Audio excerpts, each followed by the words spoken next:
away. I knew this was going to be beautiful, but wow. Thank you. That was beautiful. And all of it. And I just have to say that I read this book on a plane back from New Zealand a few months ago when Jasmin asked me to do this, and a 15-hour plane ride flew by.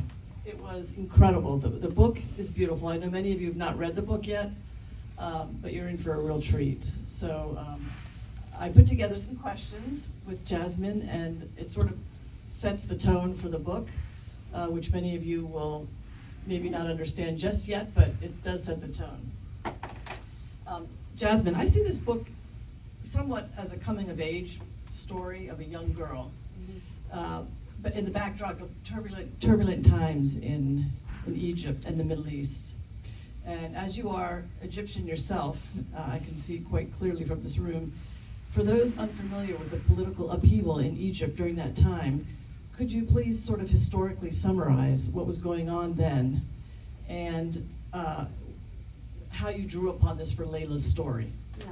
And if I mess up, my history guru, my father here, will correct me. So, so the book opens up in 1932 in Egypt. It takes us all the way to 1956. When the book opens up, you meet the monarch, the current monarch of Egypt. At the time, his name is Farouk. And Farouk is the last of a long line of a ruling family that began in 1805, I believe, with a de facto ruler of Egypt under the Ottoman Empire. They were actually an Albanian family. And his name was Muhammad Ali, but not the boxer, although he could have been a boxer because he was a pretty formidable guy. And then his successors, one after the other, continued to rule Egypt. But at some point, Egypt borrowed money from the British. And in the late 1800s, they were not able to pay it. And of course, the British loved this because they were able to say, oh, you defaulted, okay, we're coming, we're colonizing, we're taking over. And that's exactly what they did.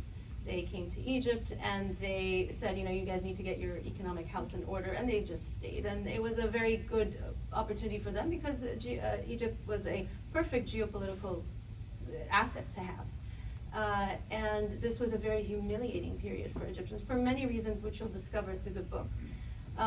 And at the time, in the 30s, and as we move into the 50s, the Egyptians began to sense that the ruling family was nothing but a puppet of the British, and that they were out of touch, particularly King Farouk. And if you ever go to Cairo, to Abdeen Palace, you'll know why, because he was spending his time in auctions. We saw a bunch of furniture pieces there.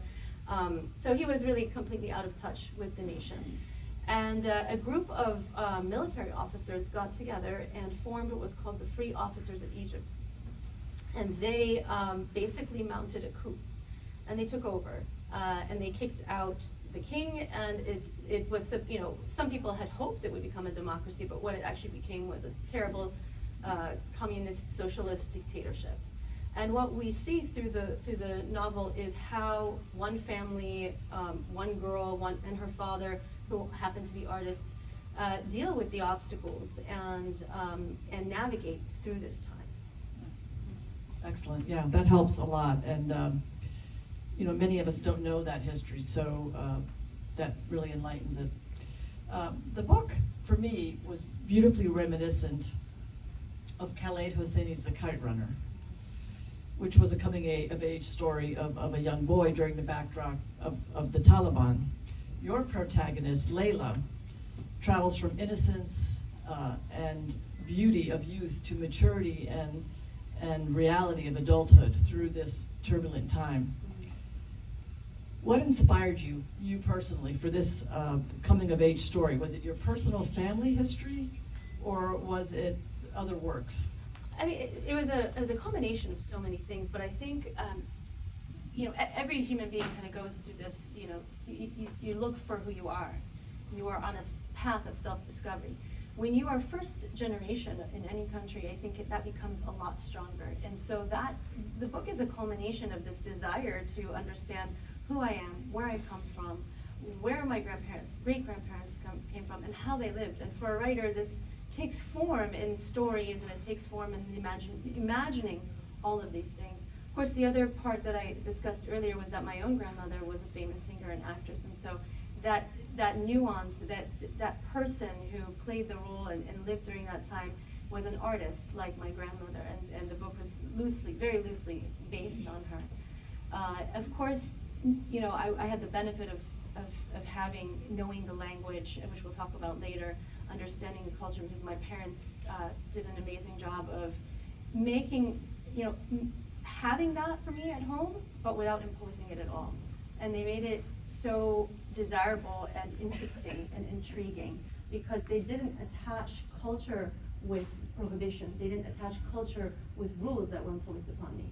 And that made me fall in love with my own culture. So yeah. And you've done that for your children as well, I see. Yes, I hope so. Yes, absolutely. So, Kamal, or Baba,